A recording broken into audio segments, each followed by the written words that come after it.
That's interesting because we were having a brief chat before this, right? And I was, well, frankly, horrified, Dino. Horrified I was about the line in the piece this morning. Jack Rosser, by the way, writing on the back page across all things Chelsea this season. Now, the line that sort of infuriated me, surprised me, whatever it was so much.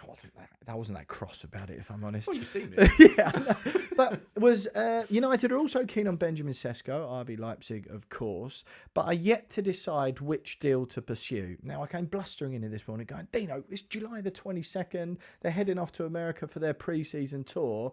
How on earth are Manchester United still undecided about which striker they're going to pursue? And then you calmed me down a bit. Yeah, there's a long way to go in the window. Yeah, they've got to sell somebody first. You know, they're in this position where they've got to shift a few players. Obviously, the Rashford bit, which we'll get onto, and Garnacho as well. But what's the sense from United then? The sense from United is they have two strikers that they, Højlund and Xerxes. Yep. They've bolstered their front line already. You know, Cunha could play up the middle. He can play in either of those two number 10 positions. Yep. You know, and Burmo will come on to, obviously, through the door as well. So they're a little more relaxed than they were a couple of weeks ago, which is understandable. Look, I think if you ask most Man United fans and most people at Manchester United, they probably prefer Nicholas Jackson or Benjamin Sesko to Rasmus Højlund.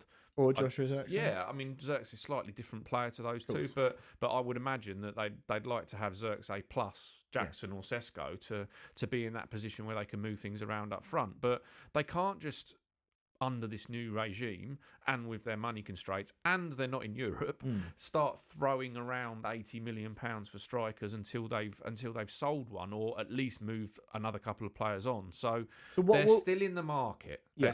They're not finished. But that will What will depend. make their mind up then? Well, I think what will make their mind up is if they can get Højlund out of the door for either a loan to buy or for a significant amount of money, sort of £50 million-ish.